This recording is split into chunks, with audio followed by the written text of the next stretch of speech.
ფასო ტელემაყურებლებო, დღეს ზაქარია როჭკაშვილის გასტროენტეროლოგიურ კლინიკაში კლუბში ყავს არაჩვეულებრივი ქალბატონის სტუმრად. მოგესალმებით თამარა. მინდა ვინც არ იცნობთ და დარწმუნებული ვარ, ყველა იცნობთ, მაგრამ შეგახსენეთ, გაგაცნობთ ექიმი პოდიატრი, სამედიცინო ბიომექანიკის ექსპერტი, კლინიკა ტერაპიის თანადამფუძნებელი ქალბატონი თამარა ჭიჭინაძე, არაჩვეულებრივი ადამიანი და მინდა ერთი რაღაცა ვთქვა ჩემი მხრიდან. ეს არის ადამიანი, რომელმაც მე პირველმა გამაცნო საქართველოში თუ რა იყო საერთოდ ტერაპიის ბიომექანიკა. ამას გულითადად გეუბნები თამარ, არ ვეტყუები. შენ ჩემთვის ასოცირდები ჯანსაღ ტერაპთან და ტერაპი არის ჯანმრთელობის საწყისი, იმიტომ რომ ფეხიდან აბარა პირველი რგოლი და შენ უდიდესი ღვაწლი გაქვს ქართულ მედიცინაში, თუნდაც იმიტომ რომ ძალიან გაზარდეთ ცნობადობა, არა მარტო ხალხში, არამედ სამედიცინო პერსონალშიც, იმიტომ რომ ზოგადად პოდიატრია ხშირად ერეოდათ პედიატრია და დღესაც კი ბატონო, ძალიან ხშირად ერეოდათ და მათ შორის ექიმებმაც კი ზოგმა არ იცოდა ესეთი დარგი რომ არსებობდა და ზოგადად მნიშვნელობა თუ რამდენად დიდია ჯანსაღი ტერაპიის სწორი ბიომექანიკის ეს საიდუმლო ფაქტიურად შენ გაგვაცანი ჩვენ და ამიტომ მინდა გითხრა და ამისთვის დამჭირდა რამდენი წელი? ძალიან ბევრი 26 ძალიან ბევრი წელი, მაგრამ ეს წლები დამიჯერეთ იყო სულ ესეთი საინტერესო ეტაპებით სავსე, იმიტომ რომ მე სულ გადავნებდი თვალყურს და ხედავდი როგორ ვითარდებოდით თქვენ როგორც ბრენდი და როგორ იზრდებოდა საზოგადოების ცნობადობა, იმიტომ რომ დადგა მომენტი, როდესაც დედიკოები თვითონ ხდებიან, როდის მოვიდნენ და ადამიანები, რომლებიც უკვე აი თქვენი პოდკასტების მერე ხდებიან, რომ თურმე პრობლემა არ არის არც დ-ვიტამინში და არც იმაში, მის შემთხვევაში არის ტერაპიის ბიომექანიკის დარღვევა, მოდიან და მე ვფიქრობ, რომ მათ მარტო ცხოვრების ხარისხი კი არ უმჯობესდება, ჯანმრთელობაც ეცვლება. რა თქმა უნდა, საერთოდ პრევენცია ძალიან დიდი მნიშვნელობა აქვს. და სწორ პრევენციას ეს კიდე ცალკე თემა არის, ხო? რა თქმა უნდა. კი ბატონო, თამარა, აი არის ძალიან საინტერესო დეტალი აი შენ სპეციალობაში. მარკეტინგულად გვაქვს ძალიან ბევრი ესეთი ჯანსაღი ტერაპიის რაღაცა მეთოდები მოხვეული თავს, მათ შორის ინტერნეტის სავსე არა მარტო სპეციალური საფენები, ღაბაშები და ასე შემდეგ, არამედ ჰალუქს ვალგუსის გასასწორებელი რაღაცა საშუალება. რომელიც აბსოლუტური სისულელეა. ხო, და მე ვფიქრობ, რომ ტრამბულია, პირიქით ტრამბულია, ტრამბულია არის აპარატებიც, რომელიც ფაქტიურად ინკვიზიციის აპარატების ტოლფასია, მე რომ გითხოთ, იმიტომ რომ ნამდვილად ესე არის.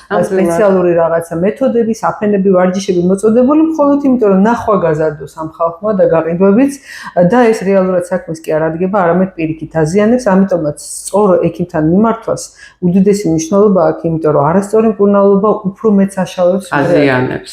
მით უმეტეს ტერაპიის შემთხვევაში და მით უმეტეს მაშინ, როდესაც საქმე ეხება მომავალ თაობას, იმიტომ რომ როდესაც დედა ენდობა არასწორ სპეციალისტს იწყებს მკურნალობას და ეს მკურნალობა საკმაოდ ხანგრძლივია წლების განმავლობაში. მიიღავს ამ არასწორ მკურნალობას ტრამბამდე. აი ეს არის ტრაგედია.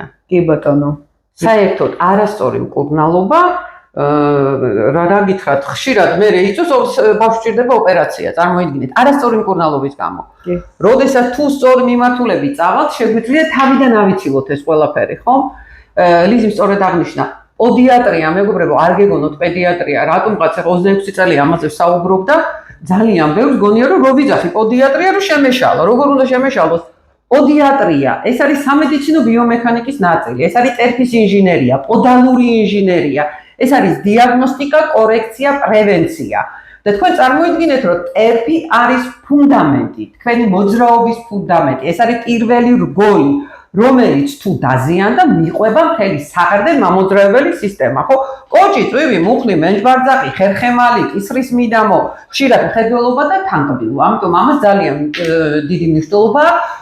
დროულად თუ მივხედავთ პრობლემას. კი ბატონო, ეხლა ჩვენ ძალიან საინტერესო ტანდემი გვაქვს, ჩვენთან არის სტუმრად არაჩვეულებრივი თამარა და რომ არ გამოვიყენო ეს შანსი არაფრით არ შეიძლება, იმიტომ რომ მე და შენს სპეციალობაში ძალიან ახლო საინტერესო გადაკვეთა არის, ეს არის ჭარბიწონა და პოდიატრიული პრობლემები.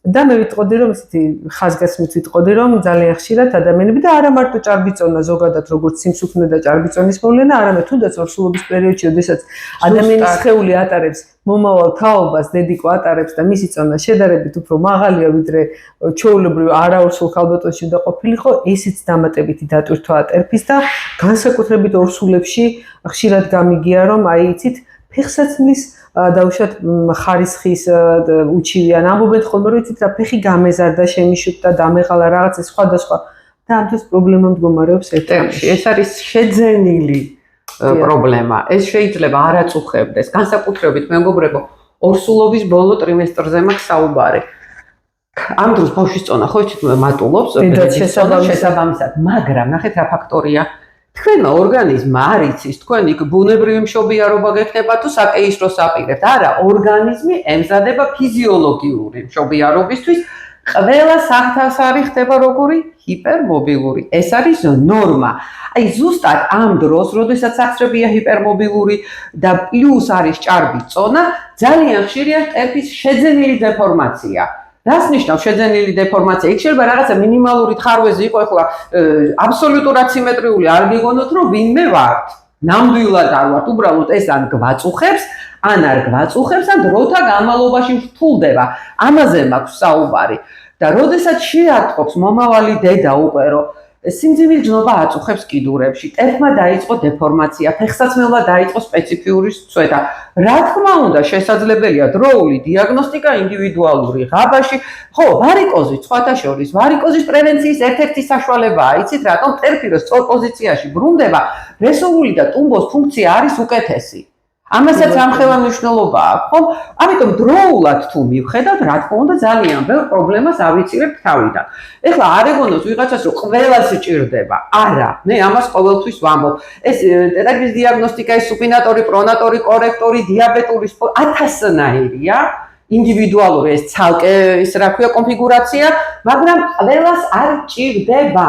თქვენ ეს უნდა განსაზღვროთ თქვენი ჩივილების მიხედვით, ვიზუალური ეფექტის და ჩივილის მიხედვით, დაღლად კივილის სიმჯიმის შეგრძნება, შეშუპება და ფეხსაცმლის სპეციფიური წვეთა. ნუ ეს არც ისეთი რთულია მე მგონი. თუმცა მიუხედავად იმისა, რომ ყველას არ ჭირდება, არასწორი ტერფის ჰიგიენის თვალსაზრისით, არასწორი მოვლის შემთხვევაში, არასწორი ფეხსაცმლის ტარების შემთხვევაში, შესაძლებელი არის ჯანსაღი ბავშვიც, ჯანსაღი ადამიანიც კი მივუყაროთ და სხვათა შორის აქ ჩვენ ცოტა სხვა თემაზე გვინდა გავშალოთ დღეს, მაგრამ ერთ რაღაცას ვიტყვი, ეს ტრენდული ფეხსაცმელები ძალიან დიდ როლს თამაშობს. მე მახსოვს ეპოქა, როდესაც იყო ძალიან მოდაში სრულიად უძირო ფეხსაცმელები, ეგრეთ წოდებული ბალეტკები, უგები, ასე შემდეგ და რომელსაც გარკვეული პრობლემები მოყვებოდა, თაობა მოგვცა ბავშვების, რომლებსაც ჰქონდათ რომელსაც მარტო ტერფის პრობლემა კი არ ჰქონდათ.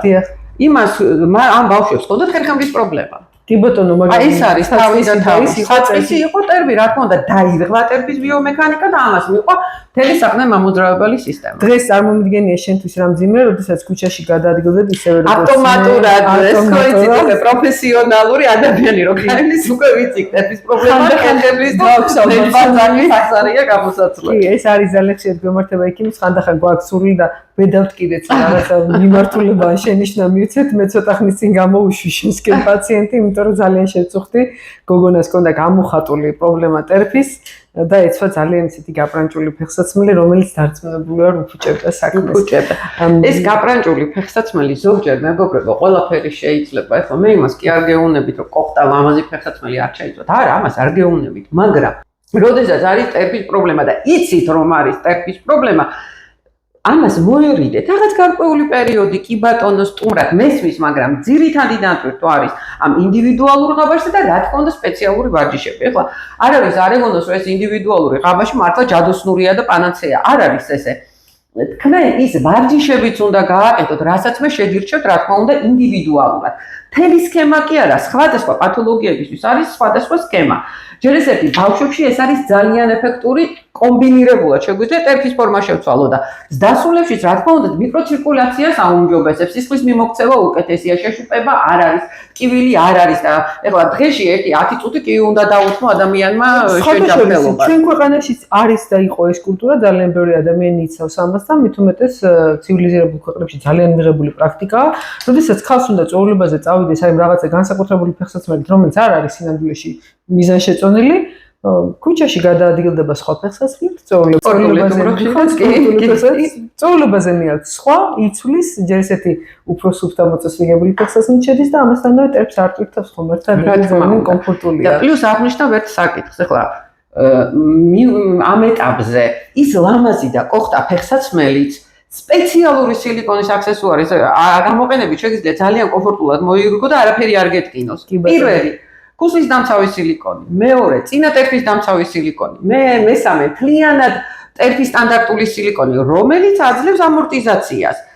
და იცით რა მინდა გითხრათ გოგოებო, განსაკუთრებით ვინც ხშირად ატარებთ მაღალქუსლიან ვიწრო ცხვირიან ფეხსაცმელს. აი ძალიან საინტერესოა ეს. აი ეს არის ძალიან დიდი პრობლემა, აპროვოცირებს ხალისვალგოსურ დეფორმაციას და მეტად წვრილი ცხვირი როდესაც. წვრილი ცხვირი როდესაც. ეხლა თუ აუცილებლად გინდათ წვრილი ცხვირი იყოს, ის ფეხსაცმელი იყოს ზომით დიდი.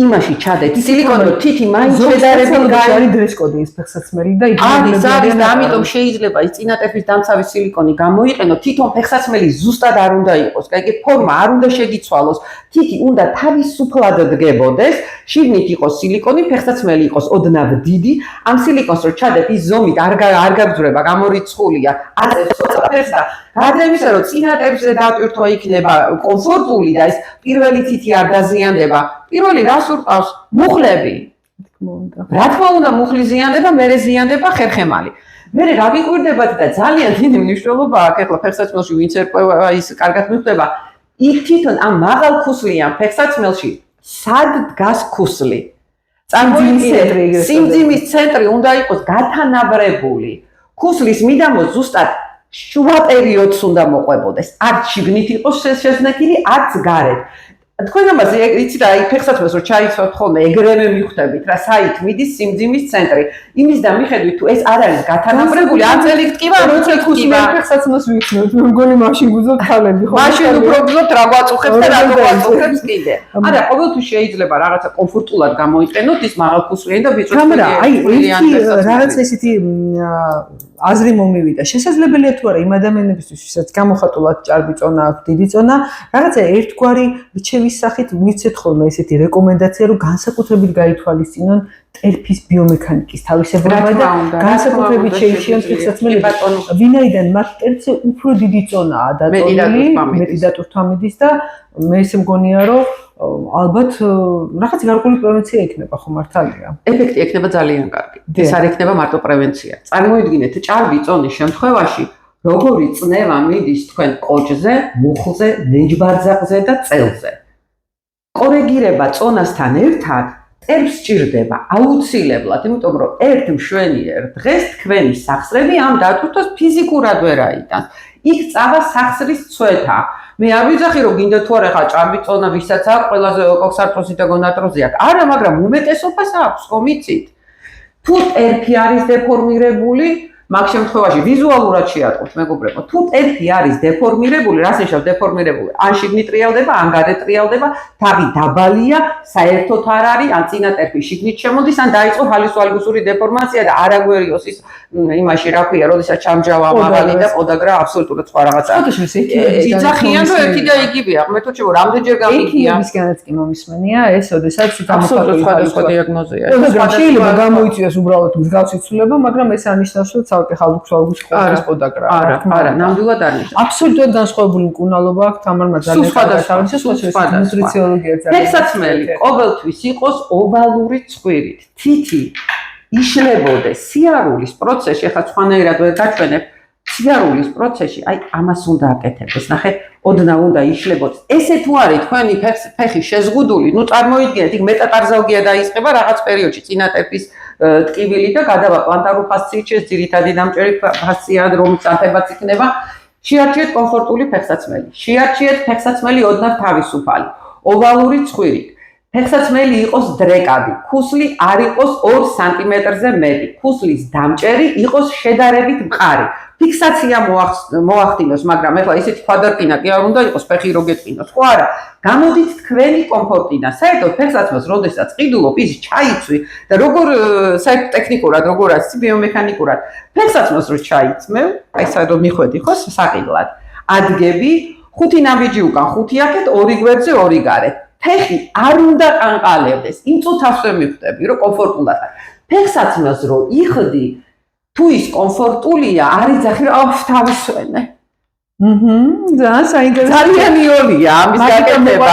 ძალიან იოლია. ჩაწერა, იმიტომ რომ უხვად გვაძლევს ხოლმე, ასე ვთქვათ, რჩევა რეკომენდაციებს და ერთ-ერთი მთავარი რეკომენდაცია რაც არის, მე სხვათა შორის აი წინა ინტერვიუს მერე ფეხის ანაბიჯზე საუბრობდი, იქ რაღაცა ახსენე და მახსოვს ინტერვიუს ჩაწერამდე გამიჩნდა სული დამეხატა ფურცელზე შენი ტერფის ანაბიჯი და მენახა როგორი იყო და თქვენ თუ შეადარებთ მათ მითხარი მახსოვს ფეხის ანაბიჯი და ტერფს ხანდახან აღმოაჩენთო რომ მერთო ჩემო ამ ფეხსაცმელში როგორ ჩავატიე ეს ტერფი იმიტომ რომ ფეხსაცმელი რა ესეთი ვიწრო და ფეხი არ არის ესეთი და სხვათა ძალიან საინტერესო ექსპერიმენტი იყო ეხლა წავიდა ტენდენცია დაიწყეს გამოშვება ანატომიური ფეხსაცმლის. ძალიან დიდი ბრენდი უკვე უშვებს, ამას რა თქმა უნდა მიგესალმები, ეს ძალიან კარგი ამბავია, მაგრამ აქამდე რომ მივსულიყავით, სხვათა შორის ასევე წინდებიც კი, რომელსაც გაყოფილი აქვს თითები, ფეხსაცმელებსაც. კი, ეს უკვე დიზაინის ამბავია, მაგრამ ფორმაზე ვიძახი რა, სერიოზულად წამოვიდა ეს ტენდენცია, იმიტომ რომ მიხვდა ეს ხალხი, რომ ძალიან დიდი მნიშვნელობა აქვს. ჯობია პრევენციული მეთოდებით წახვიდე და არ დაგჭირდეს ოპერაცია, იმიტომ რომ თუ არ მიხედავ დროულად, რა თქმა უნდა, ადრე თუ გვიან გჭირდება ოპერაცია და ეხლა ოპერაციაა რა 100%-იანი გარანტია მიუხედავად იმისა, რომ მედიცინა ძალიან წინ წასულია და უპრობლემო ტარდება თუნდაც ჰალუსვალკუსი, ესა გონადროზი, კოქსატროზი, კი ბატონო. სხვათა შორის პტელკარფიანობის დროსაც კეთდება ახლა მუდმივი იმპლანტები და ისიც თამარ მაინც ხო არის ესეთი დეტალი რომ კი გაიკეთა პაციენტმა ოპერაცია შეიცვალა ტერფი ვითომ გაჯანსაღდა თუ აღვადგინეთ ასე ვთქვათ მისი ბეონიტე მაინც მერე უწევს ჯანსაღი ფეხსაცმლის ტარება რა თქმა უნდა აუცილებელია მაინც აუცილებელია და მაგიტომ ვიძახი რომ რაც არ უნდა ოპერაცია იყოს უსისხლო იოლად კეთდებოდეს 1 და 2% ხო არის გართულების. მე მაგალითად ქირურგიის კონსულტაციის სიმართლეს გეტყვით, არ მიშიშა რა. მირჩევია, არ მივიყვანო ჩემი თავი ქირურგიულ ჩარევამდე და ამის საშუალება ყველას გვაქვს მეგობრებო. მესმის, როდესაც სხვა გზა არ არის, იძულებული ვარ და კი ბატონო, კარგად კეთდება და საშიშიც არ არის, მაგრამ თუ შეგვიძლია თავიდან ავიცილოთ, მე მგონი თავიდანაც უნდა ავიცილოთ და რაც მთავარია, ბავშვები დავზოგოთ ამისგან.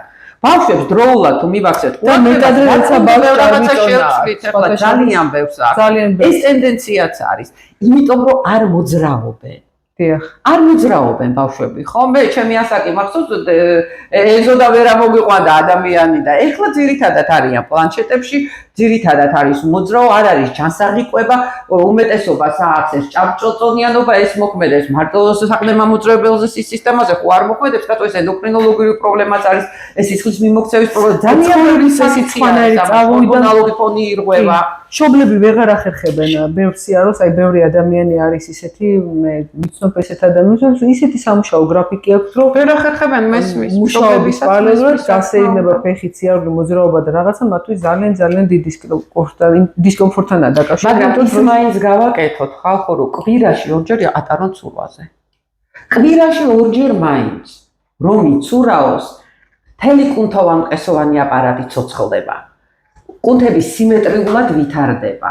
ნივთიერებათა ცვლისთვის კარგია. ეს ხომ არ არის რთული. ეს არ არის ჩვენ ეხლა უფრო რთული არ არის ლიზი მე რეაბილიტოლოგთან რო გიწევს მე ამ სკოლიოზით სიარული და რა თქმა უნდა მე აქ არის ეს არის ფინანსური მომენტი ალბათ თუმცა ეხლა საზღვაო სეზონის მე ვთქვი რეაბილიტაციის ცენტრში სიარული 100-ჯერ უფრო ძვირი ჯდება. ყველაფერი შედარებითია. დეთანხმებით. ამასთანავე სხვათა შორის ძვირადღირებული ფეხსაცმელიც არსებობს არასწორი ბიომექანიკა რა თქმა უნდა არსებობს უნდა გამოხვიდე კომფორტიდან აი როგორც ვთქვი ფეხსაცმელს რო გაიხდი არ უნდა იძახდე რომ დავისვენე და ამოვისუნთქე აი მაშინ გაწვია შენ კომფორტული და კარგი ფეხსაცმელი კესაცმელი, რომელიც გვტკენს ფეხს, ასე ვთქვათ, გაზიანებს ყველაფერს. კი, გაზიანებს. და აქ უკვე არა მარტო დაღლაც არის, არამედ შეიძლება გაჩნდეს სხვა პრობლემებიც, იგივე რა ვიცი, მორტონის ნევრომა. კი ბატონო. აქილევსის ქუსლის სიმოკლე. მეტატარზალგია, პლანტარული ფასციიტი, ჰალუს-ვალგუსური დეფორმაცია, სევერის დაავადება ბიჭებში ხშირად არის. აქ სხვა ფაქტორებიც არის და ეს ერთ-ერთი მაპროვოცირებელი ფაქტორია. ხო და ამიტომ თუ ჩვენ შეგვიძლია პრევენცია და ამაზე ვლაპარაკობ 26 წელი, რომ რაღაცა, ამას არ უნდა დიდი დრო. ამას უნდა მონდომება. დღეში 10 წუთი დაუთმო შენ ფიზიკურ მდგომარეობას, შენი შვილის ჯანმრთელობას. კვირაში ორჯერ ატარო ცურვაზე. სხვათა შორის, აი ცურვასთან დაკავშირებით მინდა ვთქვა რა.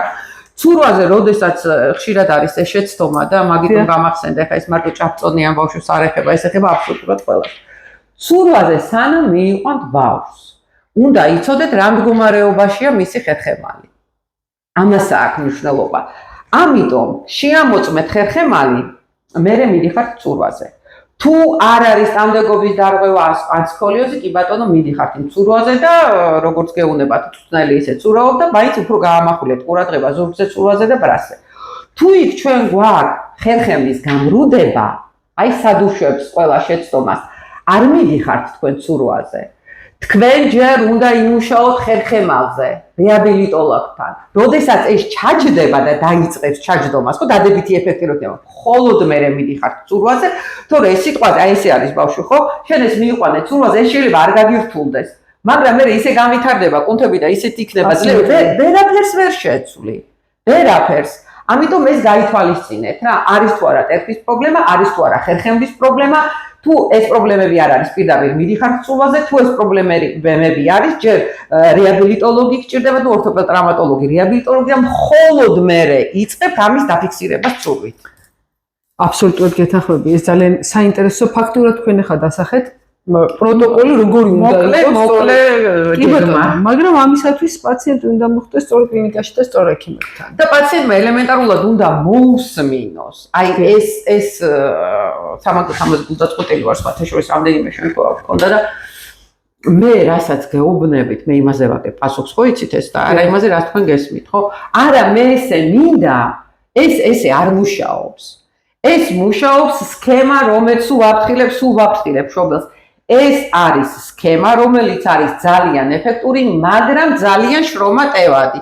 რაღაც გარკვეულ ვარჯიშებს რო ვატანებ, როდესაც ტერფის პათოლოგიაც არის. ერთ წელიწადში ბავშვი რომ მოდის, მე ვიცი იმან ივარჯიშა თუ არა. იმდენად ურთიერთ დამოკიდებულია ეს ყველაფერი. იმდენად ეხმარება. ეხლა 3-4 დღე გააკეთა, ვაიმე მერე შეეზარა, ვაიმე მერე არ გააკეთა. ნუ სამწუხაროდ ეს არ მუშაობს. ეს არის შრომატევადი, ამას უნდა ნებისყოფა და ნუ რაც თავარი ეფექტური. თუ სწორად მიყვებით, რა თქმა უნდა. სწორია. მშობლის სიზარმაცეც, ანუ ბავშვის სიზარმაცეც ნერვები არ ყოფნის ხოლმე, გაიგეთ, მშობლებს მე ესეც გადასარევად მეჭირდება. ისეთი დატვირთვა აქვს ამ მშობლებს, ყველა სამსახურშია და რომელი ერთი გააკეთოს არ იცის, მაგრამ როდესაც ეს ეხება თქვენი შვილის ჯანმრთელობას, დღეში 10 წუთზე მაქვს საუბარი. 10 წუთი როგორმე უნდა და დედის მეთვალყურეობის ქვეშ შობლის ჯობია, რომ ბავშვმა სწორად გააკეთოს. ჩვენ ეხლა რაზეც საუბრობდით მე და თამარი, აქ ძალიან ბევრჯერ ვახსენეთ ექიმთა გუნდი. მინდა გითხრათ, რომ ჩვენი კლინიკა, ზაქარია როჭკაშვილის გასტროენტეროლოგიური კლინიკა მულტიპროფილური გუნდითაა დაკომპლექტებული. ერთმანეთზე უკეთესი ექიმები სხვათა შორის ბოდიში გაწყვეტინე. დღეს დიდი სიამოვნებით მოვედი აქ და მაინტერესებდა როგორ კლინიკაში გადმოხვედით. აღფრთოვანებული ვარ, და რაც მთავარი გარდა რომ კლინიკა არის არაჩვეულებრივი, რეალურად კლინიკა არის მულტიპროფილური. თორნიკ ერისთავის ქუჩა აიაგერა ქვია, შეგიძლია პირდაპირ მარკერაცა ძალიან კარგია და ადვილი მოსაგნები, იმიტომ რომ ზედ ქუჩაზე მდებარეობს корпуსი. და აქედანვე არის შემოსასვლელი მეუბნებო ზარს დარეკავ, ამოდის ეს არაჩვეულებრივი ვერანდა ჩვენია, ძალიან კარგი ვერანდა. განიტვირთოს, ასე ვთქვათ, ცოტათი და ისვენოს. მოსაგნება და ტრანსპორტი ჩვენიურად მოდის. კი ბატონო, იოლია მოსაგნებათა. დიდუბის მეტროსთან ვარ, ძალიან ახლო, ვისაც მეტრო აწყობს. აი ხა მობძანდი შიგნით. სპეციალურად შევარჩიეთ არასამუშაო დრო, რომ ხელი არ შეგვეშალა. დღეს არაჩვეულებრივი რეგისტრატურა. ეს არის ჩვენი კლინიკის ისტორიის ნაწილი, აი ეს ყველაფერი, ეს არის პაციენტების, მადლიერი პაციენტების და ზოგადად პაციენტების ის რაოდენობა, რომელიც აი ამ წლების მანძილზე ბატონ ზაქარიას დახმარებით გავატარეთ ჩვენ კლინიკაში. ეს აქეთ მდებარეობს ლაბორატორია, რომელიც სერტიფიცირებული ლაბორატორიაა, თან ისეთია საკმაოდ თანამედროვე აპარატით აღჭურვილი. ანალიზების უდიდესი ნაწილი ტარდება ჩვენთანვე. გვერდიდან რომ შევიჭიდოთ შეჭიდებას მოვახერხეთ. შევიჭიდოთ ლაბორატორიაში, არ შევალთ, რა თქმა უნდა, არ შეიძლება, მაგრამ უახლესი ტექნოლოგიით აღჭურვილი არაჩვეულებრივი ლაბორატორიაა.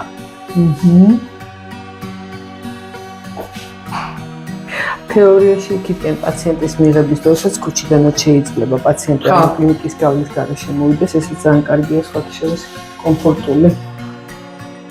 აუცილებელი არ არისო ყველა პაციენტი კლინიკაში. აბა რა, დანარჩენი არის ადმინისტრაციული ოთახების ველი წერტილები კლინიკის თანამშრომლებისთვის და პაციენტებისთვის, რა თქმა უნდა, სტანდარტებითაა გაკეთებული და ადაპტირებული ადამიანებთან, რომელსაც სპეციალური შესაძლებლობები აქვთ. ჩვენი კლინიკის მენეჯერების ოთახია აქეთ. აი ესა და საკონსულტაციო ოთახები. ეხლა ჩვენ გავიდით ამ დერეფანს და ვეწოდეთ საკონსულტაციო. შევიხედეთ საკონსულტაციო ისეთი დრო გვაქვს შერჩეული სპეციალისტები არიან. როდესაც არ არის აკირთული კი ბატონო.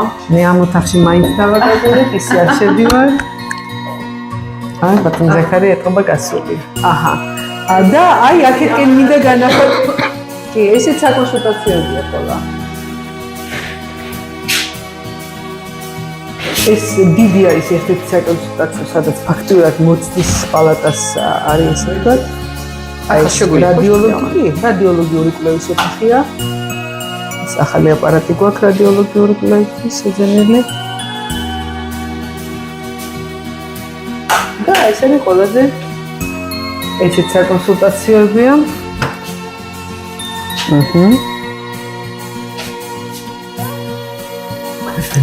კი, გინეკოლოგია აქვს აქ. სხვადასხვა სპეციალისტების საკონსულტაციო და ეს არის აი ის საპროცედურო ოთახები უკვე აქედან, სადაც ტარდება გასტროსკოპია თავისი. სასტერილიზაციო არ ვიცი.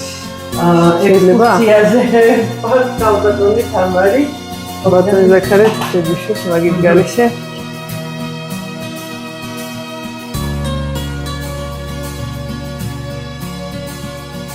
აი, ტარდება ის საოცარი პროცედურები, რასაც ენდოსკოპიური კვლევები ქვია. ვიზუალიზაციის საშუალებით. მოგეძვარშობის მაგიდა. პირველად დახმარების საჭიროების შემთხვევაში. გამბადის აპარატის უმაღლესი ტექნოლოგიებით აღჭურვილი მრავალპროფილური კლინიკა. თავისი სასტერილიზაციოთი და აქეთკენაც ეს არის დამხმარე ოთახები.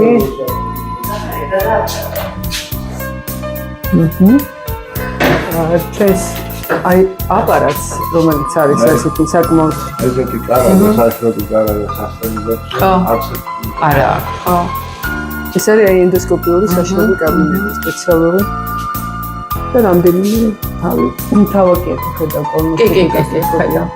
ოლიმპუსის აპარატები იყო და ვიზუალიზაცია ძალიან საინტერესო პაციენტი თუ არ არის ანესთეზიაში, თვითონაც ხედავს რა არის ეკრანზე თუ აი ეს არის ჩვენი ახლა გამიჩნდა ერთი კითხვა.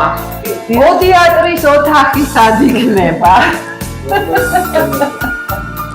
რომელშიც გენებოთო უფრო სვაბძანა. მადლობა. მეგობრებო, მოკლედ დღეს ვარ ზაქარია როჭიკაშვილის გასტროენტეროლოგიური ცენტრი, რომელიც არ არის მარტო გასტროენტეროლოგიური ცენტრი. ეს არის უნიკალური აპარატურის მქონე მრავალპროფილური კლინიკა, რომელსაც მალე შემოუერთდება პოდიატრია და სამედიცინო ბიომექანიკა.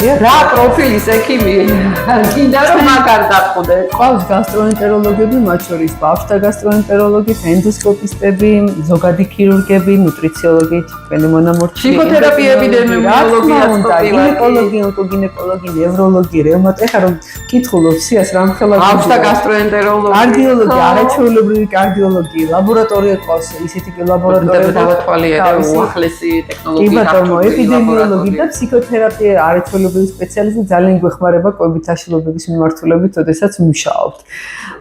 ეკოსკოპია ასევე კი ბატონო, რევმატოლოგიაც ხო? კი ბატონო და ნევროლოგია, ონკოგინეკოლოგიაც. არაჩვეულებრივი ძალიან დიდი სპექტრია გახთოვანებას ვერ ვალავ და რაც თავარია მეგობრებო ძალიან მალე ესკულაპის კლინიკას შეემატება პოდიატრია, სამედიცინო ბიომექანიკის განყოფილება. ძალიან მალე ამას ცალკე თარიღებს შეგატყობინებთ აუცილებლად, იმიტომ რომ გუნდი ისე იყო დაკომპლექტებული, რომ ეს ჯაჭვი აუცილებლად უნდა დამატებოდა ჩვენს, ეს რგოლი ამ ჯაჭვს აუცილებლად უნდა დამატებოდა და ჩვენთან მოსული პაციენტები უკვე სრულფასოვნად შეძლებენ პოდიატრის კონსულტაციის პარალელურად, რაც სჭირდება იქვე მე როგორც თამარმა და მე ვისაუბრეთ, აღმოაჩინეთ, რომ ნევროლოგიის, ენდოკრინოლოგიის ჩართულობა, რეაბილიტოლოგიის ჩართულობა აუცილებელი ხდება და შესაბამისად ყველაფერი ერთ მისამართზე შეგეძლებათ გააკეთოთ.